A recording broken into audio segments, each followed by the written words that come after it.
lugar corazones, tierra fértil. Que este lugar, Padre Santo, tú hagas de nuestros corazones una tierra fértil, para que la semilla de la palabra que se va a ser hablada el día de hoy pueda crecer, pueda multiplicarse. Nosotros podamos entender tu palabra, que sea revelada en nuestros corazones tu palabra, que nosotros la podamos comprender, entender y ponerla en práctica, Padre Santo, porque si no lo ponemos en práctica es porque no lo entendimos. Yo te pido, Dios, que tú nos la reveles en esta mañana. Quita de nosotros toda distracción y que nuestro corazón y nuestra mente esté plenamente enfocado solamente en ti, en lo que tú quieres hablar. Pero obra en nosotros, Padre Santo. Haz tu obra perfecta en nosotros. Gracias, Padre. Gracias, Señor. Gracias, Espíritu. En nombre de Jesús. Amén y amén. Pueden tomar su asiento, si es que no lo han tomado.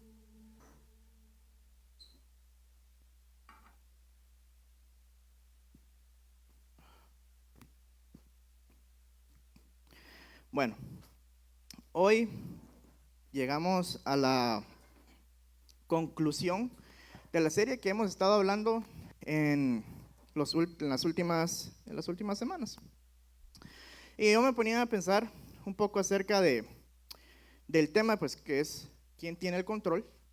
Me ponía a pensar un poco acerca de ello y decía, o por lo menos venía a mi mente, que venir y decir que Dios tiene el control es fácil. Es fácil decir, Dios, tú tienes el control. Es fácil, la verdad. Escuchar que Dios tiene el control es fácil, es bonito, y es perfecto, y excelente. Pero a veces hay que ponernos a pensar, ¿por qué si entonces mucha gente escucha este mensaje que Dios tiene el control? ¿Por qué es un tema al día de hoy tan quemado? Porque es un mensaje que se habla y se habla y se habla y se habla y se habla. O sea, de verdad, les soy honesto, un tema como Dios tiene el control debería ser por lo menos una vez al año. Y ahí aprender otras cosas. Pero es un tema que va a ser repetido 1, 2, 3. Es tan quemado. Y la razón es básica, o la razón es simple. Porque muchos no han entendido el día de hoy realmente que Dios tiene el control. No lo han entendido. Entonces está excelente saber que Dios tiene el control. Pero la pregunta aquí sería, ok, ¿cómo yo aplico entonces ese conocimiento que Dios tiene el control? ¿Cómo lo aplico yo a mi vida? ¿Cómo puedo yo venir y aplicar y decir, sí, Dios tiene el control de mi vida? ¿Cómo yo lo puedo mostrar? Si lo queremos ver de una forma. ¿Cómo lo puedo yo mostrar? Y pensando en esto se me venía a la mente un ejemplo de una acción de liderazgo. Y esta acción de liderazgo a la que se me venía a la mente es delegar. ¿Qué es delegar? A ver, hablamos un poco de qué es delegar. Delegar es cuando yo tengo algo y se lo doy a alguien más para que lo trabaje.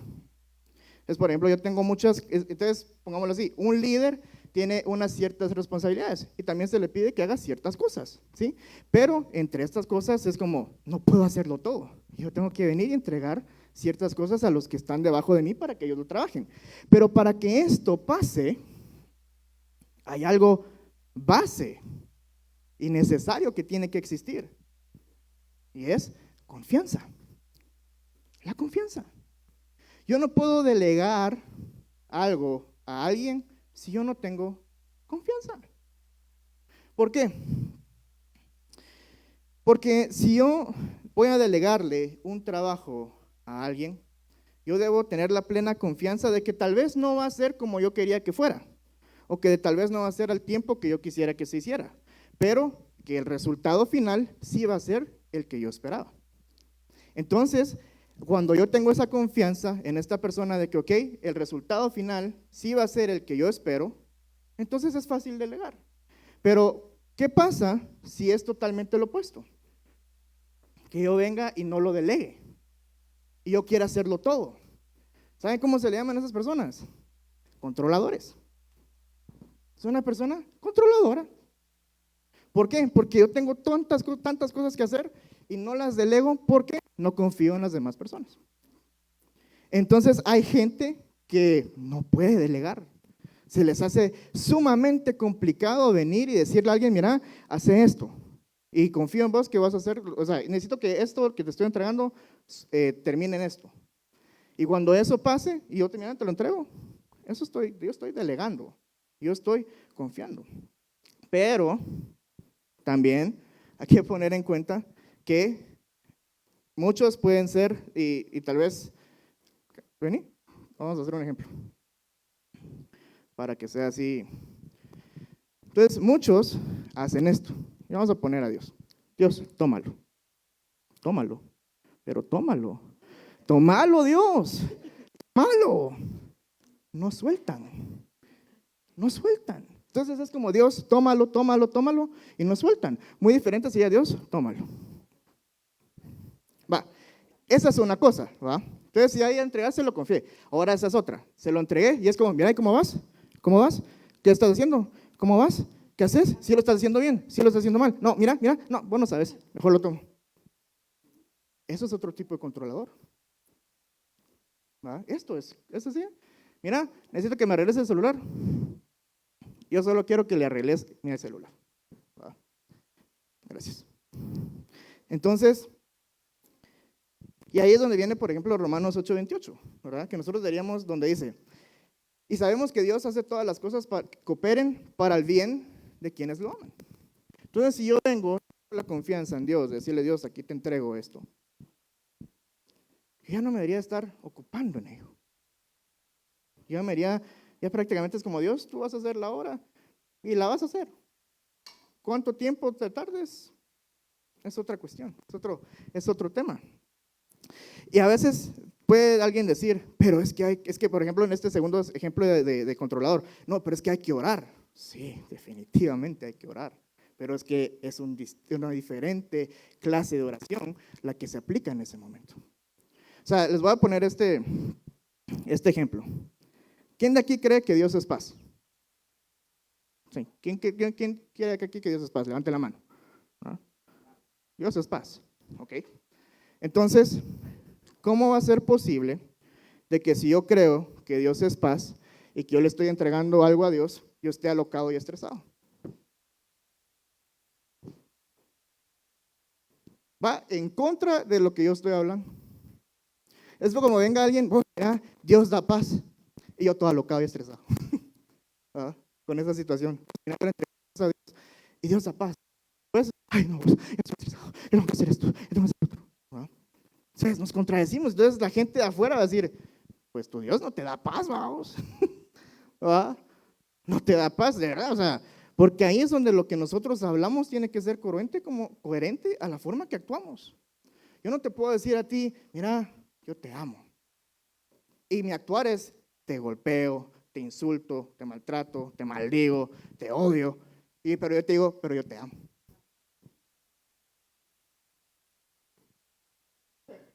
¿Ah? Nada que ver una con el otro.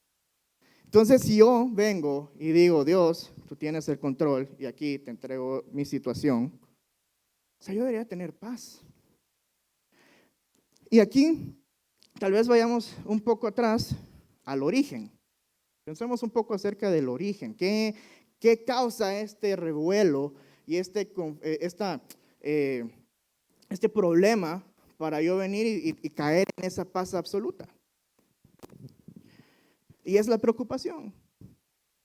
La preocupación. Así de simple. Es la preocupación. Y nosotros vemos que en Mateo 6, 25 al 34, empieza a hablar de prácticamente, pues el enfoque ahí es sobre no afanarse, sobre no se preocupen. Pero, o sea, solo para que todos tengamos claro, cuando se hizo la Biblia originalmente no estaba dividida como nosotros la vemos al día de hoy, que ya tiene sus capítulos y sus versículos. Gracias a Dios que eso existe el día de hoy porque nos facilita el estudio de la palabra. Pero antes no era así. Entonces, cuando nosotros vayamos a leer Mateo 6, 25 al 34, no podemos leer a partir del versículo 25. ¿Por qué no podemos a partir del versículo 25? Porque empieza con una frase, por eso les digo. Cuando alguien te está diciendo, por eso les digo, es que te está diciendo algo antes. O sea, yo de la nada no voy a venir y empezar una conversación con alguien, por eso te digo. O sea, tuvo que estar hablado antes, algo antes. Entonces, para entender esto, tenemos que ir a leer a partir del versículo 19. Y vamos a leerlo. Mateo 6, 19 al 34. No acumulen para sí tesoros en la tierra, donde la polilla y el óxido destruyen, y en donde los ladrones se meten a robar. Más bien, acumulen para sí tesoros en el cielo, donde ni la polilla ni el óxido carcomen, ni los ladrones se meten a robar, porque donde esté tu tesoro, ahí estará también tu corazón. El ojo es la lámpara del cuerpo. Por tanto, si tu visión es clara, todo tu ser disfrutará de la luz. Pero si tu visión está nublada, todo tu ser estará en oscuridad. Si la luz que hay en ti es oscuridad, qué densa será esa oscuridad. Nadie puede servir a dos señores, pues menospreciará a uno y amará al otro, o querrá mucho a uno y despreciará al otro. No se puede servir a la vez a Dios y a las riquezas. Por eso les digo, no se preocupen por su vida. ¿Ya vieron? Por eso les digo. Y es como, ok, vamos a reafirmar lo que te estoy diciendo antes. Por eso les digo, no se preocupen por su vida, qué comerán o beberán, ni por su cuerpo, cómo se vestirán. ¿No tiene la vida más valor que la comida y el cuerpo más que la ropa? Fíjense en las aves del cielo. No siembran, ni cosechan, ni almacenan en graneros. Sin embargo, el Padre Celestial las alimenta. ¿No valen ustedes mucho más que ellas? ¿Quién de ustedes, por mucho que se preocupe, puede añadir una sola hora al curso de su vida? ¿Y por qué se preocupan por la ropa?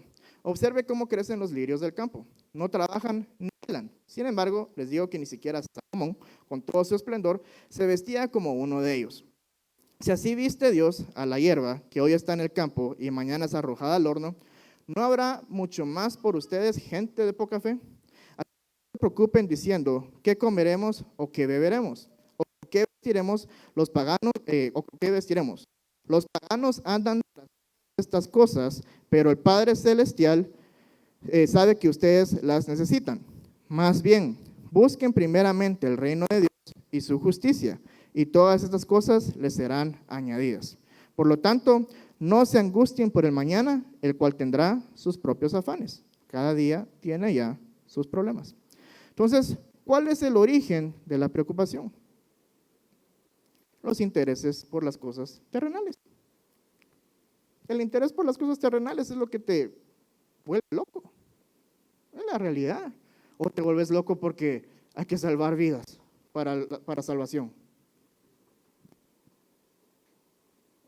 No, te vuelves loco porque no puedes pagar esto, te vuelves loco porque no tenés para esto, te vuelves loco porque necesitas un trabajo, te vuelves loco porque tu negocio no está vendiendo.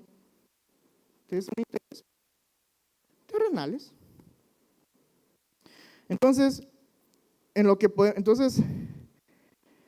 aquí es donde entra Mateo 6:33 y dice, más bien busquen primeramente el reino de Dios y su justicia y todas estas cosas les serán añadidas. Entonces, ¿qué te está diciendo aquí? Él se encargará de todas las cosas terrenales. No te preocupes. Pero vamos a volver a esto. Vamos a volver a esto en el final. Ahorita lo quiero dejar ahí, en suspenso. ¿Cuál es el peligro de la preocupación? La preocupación no es solo algo que existe y es como, ay no, la preocupación. Hay un peligro grave de la preocupación. La preocupación te genera 3 problemas, o podríamos decir, es que busca 3 conflictos en tu vida. 1, negar el amor de Dios al implicar que Él no cuida de nosotros. 2, negar la sabiduría al implicar que no sabe lo que está haciendo Dios en este caso. Y negar su poder al implicar que Él no es capaz de proveer a nuestras necesidades. Por eso, ¿no? Negar el amor, su sabiduría y su poder. ¿Y por qué? Porque cuando estamos nosotros preocupados, es como el tercer ejemplo que hice con la pastora. Señor, te lo entrego. Ay no, pero vos no sabes qué estás haciendo, mejor lo hago yo. Y ahí, ¿qué pasa? Golazos. Entonces, esa es, por ejemplo, si alguien quiere seguir, ¿cuál es el efecto de la preocupación? Son esas tres cosas. Decirte a ti, mira, Dios, aquel no lo tiene controlado. Mejor hacerlo vos. Mira, no confíes en Dios, mejor hacerlo vos, porque vos sabes qué es lo mejor. ¿Va? Vos sabes qué es lo mejor para vos. Vos ya sabes que tenés que hacer esto. Entonces, mejor hacerlo vos. No dejes que Dios sobre en tu vida, man. Porque mira, ya es una semana y no hay nada. Vos en tu tiempo ya lo hubieras hecho hoy. Entonces, mejor descartar a Dios de la ecuación. Ya no tomes en cuenta a Dios. Hacelo vos. Hacelo vos. Y la forma para vencer a la preocupación, esas son las buenas noticias, que la preocupación no es algo que va a estar en tu vida todos los días. La preocupación no es algo que va a tener un poder de ti o sobre ti todos los días. Hay una herramienta para cómo vencer la preocupación. Y esa es confiando en la soberanía de Dios. Es confiando en la soberanía de Dios. Y si vamos de regreso a Mateo, a este texto de Mateo 6:25, lo que acabamos de leer, si nosotros vamos al versículo 26, dice, fíjense en las aves del cielo, no siembran ni cosechan ni almacenan en graneros, sin embargo el Padre Celestial las alimenta. En el versículo 28 al 30 dice, ¿y por qué se preocupan por la ropa? Observen cómo crecen los lirios del campo, no trabajan ni hilan, sin embargo les digo que ni siquiera Salomón con todo ese esplendor se vestía como uno de ellos. La soberanía de Dios. ¿Qué es la soberanía de Dios? Entonces la soberanía de Dios es increíble, es más que sería de hacerle las preguntas, ¿qué es para ustedes ser soberano? ¿Ah? Y la respuesta es el que tiene el máximo poder o la autoridad sobre algo. Entonces, la soberanía de Dios es el que tiene, Dios es el que tiene el máximo poder y autoridad sobre cada uno de nosotros, sobre las cosas que pasan en esta tierra. Nada pasa si no es que el Padre no lo permite. ¿Va? Esa es la soberanía de Dios. Entonces, hay que confiar en esa soberanía de Dios. Entonces, aquí, ¿qué otro efecto tiene la preocupación? Ahora bien, como dice la palabra, la verdad es que la preocupación siempre va a existir, pero especifica, aquí al final de ese gran texto, no se angustien por el mañana, por el cual tendrá sus propios afanes. Cada día ya tiene sus problemas. Entonces, la preocupación, de otra forma que va a trabajar contigo, es de que tú te empeces a preocupar. O sea, yo les digo que yo, de aquí, en 30 segundos, yo ni sé ni qué va a pasar con mi vida. No sé si voy a estar predicando, o de repente me da un paro cardíaco aquí y me quedo. Yo no sé qué va a pasar de aquí a 30 segundos. Y si me quiero volver más extremo, no sé ni qué va a pasar de aquí a 5 segundos. Yo no sé mi futuro. Yo no conozco mi futuro. Por eso aquí te dice, no te preocupes por el mañana. Porque no sabes tu futuro. Dios, a cambio, sí sabe tu futuro. Ahora, cuando toca el día de hoy, dice ahí, mira, o sea, todo día va a traer su preocupación, pero enfócate en el hoy. No penses en el mañana. El mañana, entregáselo a Dios.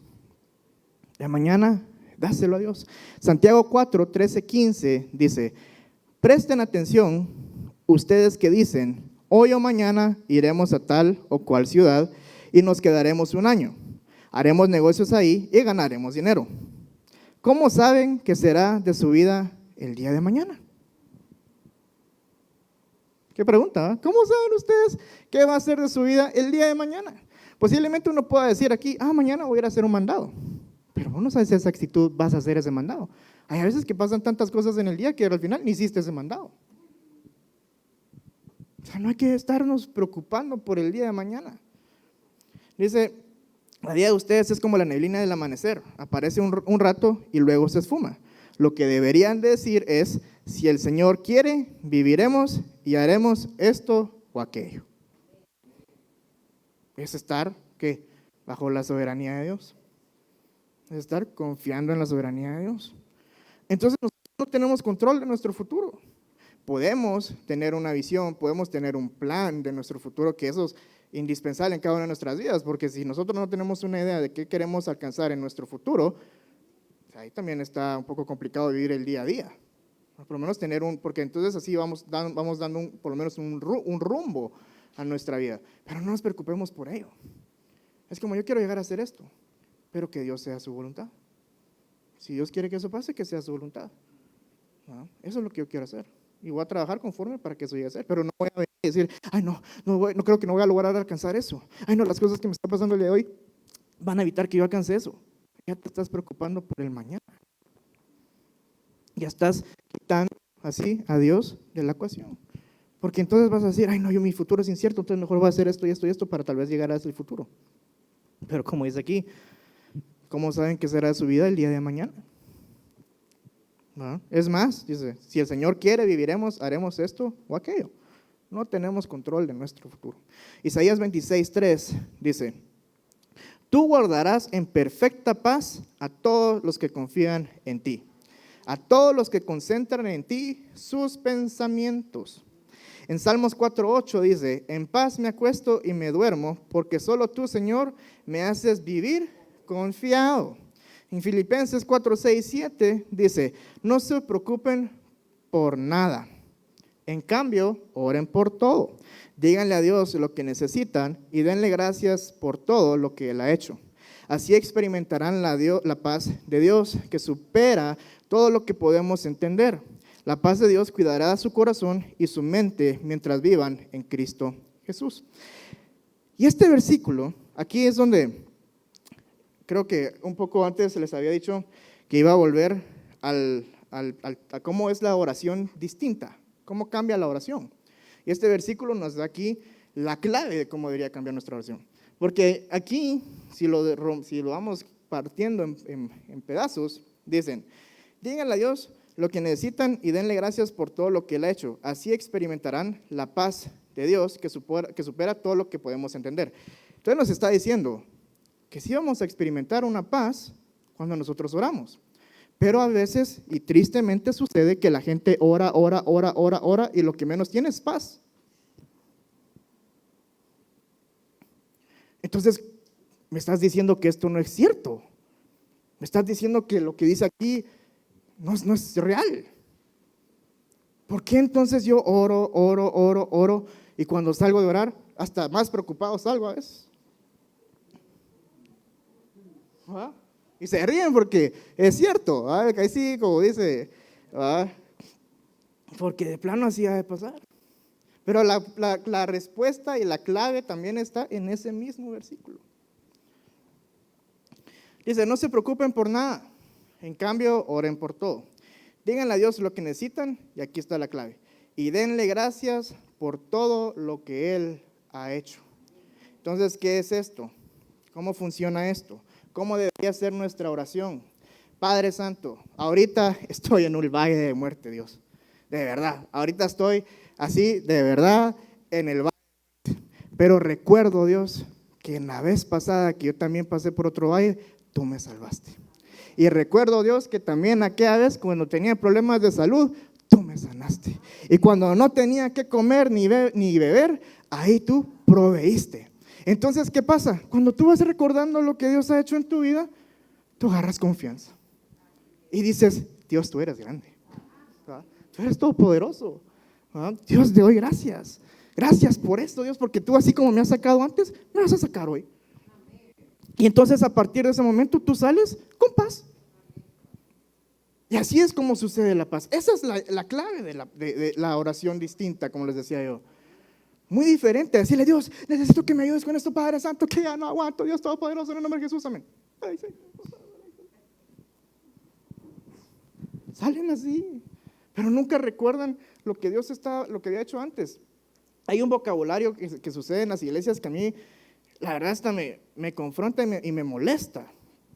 Y es la famosa frase, tu bendición, tu milagro. ¿Por qué? ¿Por qué me confronta? ¿Por qué me molesta? Porque eso hace que nuestra mente se enfoque solo en eso que nosotros queremos que pase.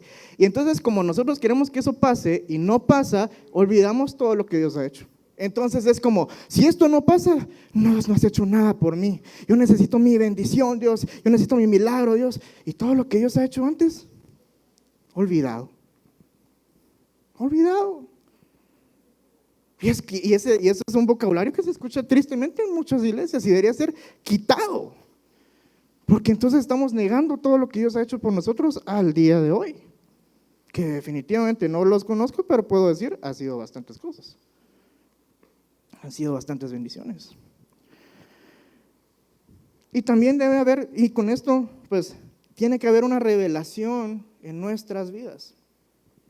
Yo siempre he dicho de que en la vida cristiana tienen que venir revelaciones realmente profundas, no solo esas donde yo puedo, por ejemplo, les voy a dar un ejemplo, Juan 3:16, es una revelación, pero es una revelación que la verdad es que si yo lo leo y me baso en eso es como meter mi dedo gordo a la piscina así. La cuestión es profundizar más y entonces Juan 3:16 ya se vuelve el lado hondo de la piscina, yo me estoy ahogando ahí, pero no porque me muera, sino, pues chicas, Dios, qué grande eres tú. Entonces, y en esto yo considero también que nosotros tenemos que tener una revelación de esa manera de confiar en Dios. Y que se nos sea revelado. Y a mí, gracias a Dios, pude recibir esa revelación. Y les las voy a compartir. Obviamente no las voy a hacer tan larga porque es bastante.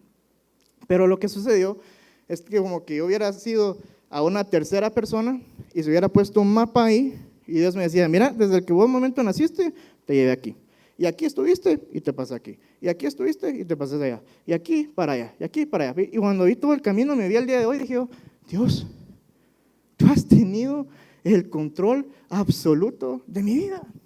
Incluso en los momentos que yo no estaba cerca de ti, que estaba más apartado, ahí estabas tú orando. Es como decía la canción, aunque yo no pueda ver, tú estás orando.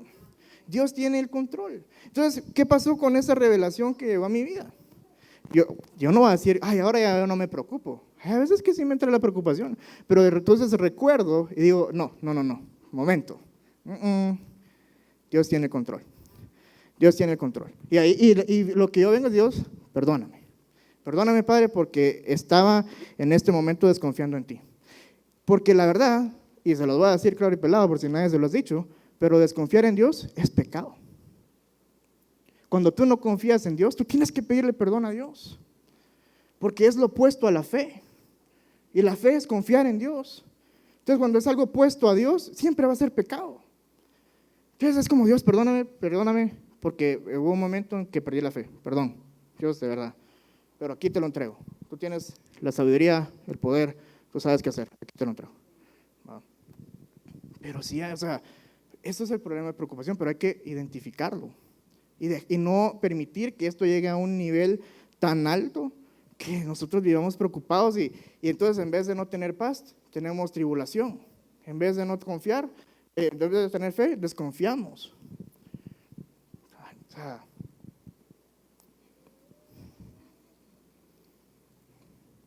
entonces, ¿a qué quiero llegar? Llegando al final.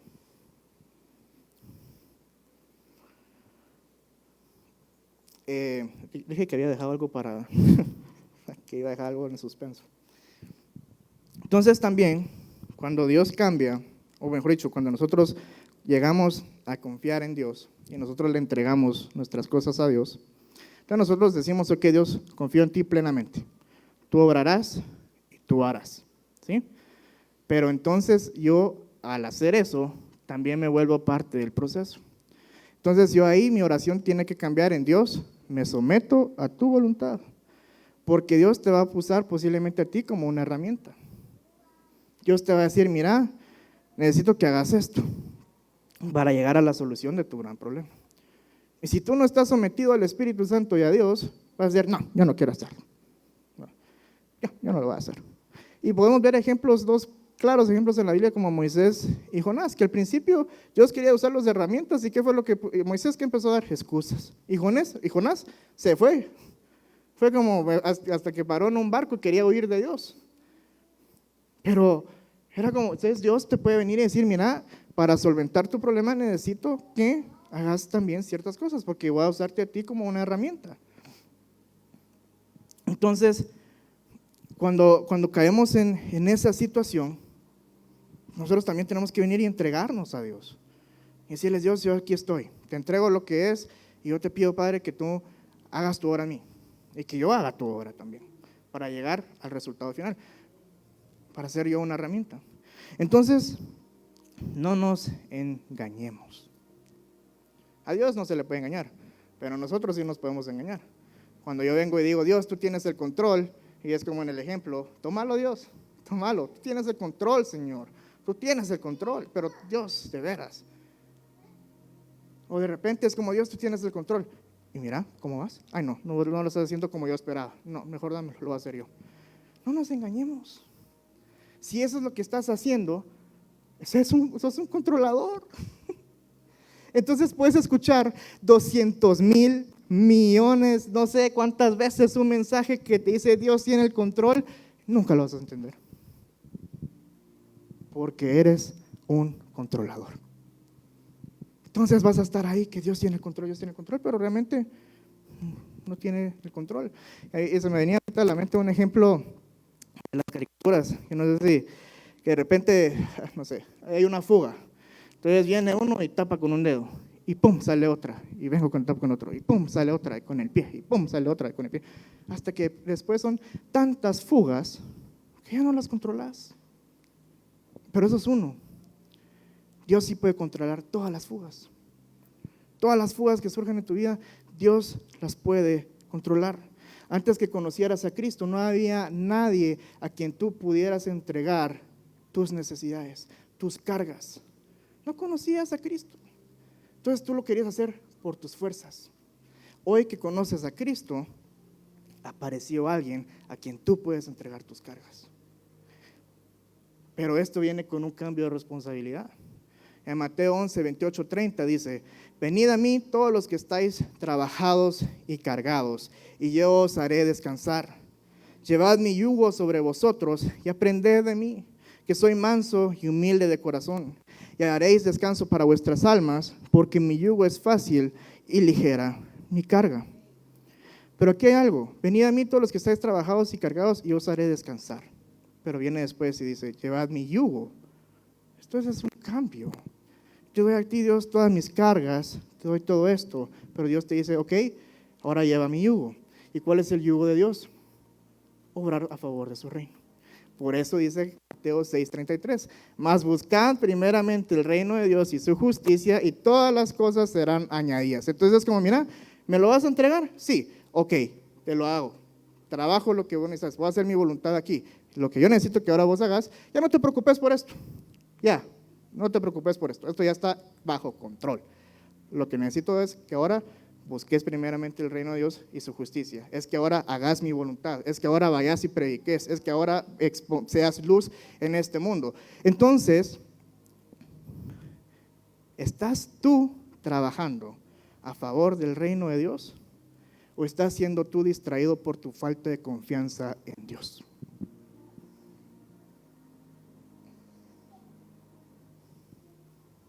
Dios puede controlar todo. Dios tiene el control de todo. Y la capacidad de manejar todo. Dios es la persona idónea en quien podemos confiar. Yo siempre digo, a los humanos o a las personas, yo confío, lo máximo que puedo confiar en alguien es el 99.9%. Y ese punto 1 siempre me va a tener ojo al Cristo, diría uno, ¿verdad? Porque el hombre de corazón es malo. Entonces, si yo confío 100% en esto, de repente, pum, va. Pero ¿quién se lleva ese 100%? Dios. Solo Él se lleva ese 100%. Entonces te lanzo la pregunta para llegar a mi conclusión. ¿Qué es el título de esta serie? ¿Quién tiene el control en tu vida? ¿Quién tiene el control en tu vida? ¿Eres tú? ¿O es realmente Dios? ¿Quién tiene el control en tu vida? Si tú realmente a través de este mensaje te has dado cuenta que has caído a veces un poco en el área del controlador y a veces realmente no has confiado plenamente en Dios, yo te invito a que te pongas de pie o que pases aquí al frente para orarle y decirle a Dios, Señor, de verdad, ayúdame a confiar en ti verdaderamente. Allá no, Dios, a solo hacerlo a medias, a entender plenamente que tú tienes todo el control. que tú, Señor, eres quien tiene todo el control absoluto. Yo confío plenamente en tu sabiduría y en tu soberanía. Si tú quieres hacer ese acto, si tú quieres tomar esa acción y reconocer y orarle a Dios por ese cambio en tu corazón, yo te invito a que te pongas de pie o que pases al frente. Sea como sea que tú quieras hacerlo. Sea como sea que tú quieras hacerlo. El corazón ve el corazón honesto. Dios ve el corazón honesto. Y obra en él. Y obra en esos corazones. Porque tenemos que reconocer que a veces somos hallados faltos. Que a veces no llegamos a lo que tenemos que llegar.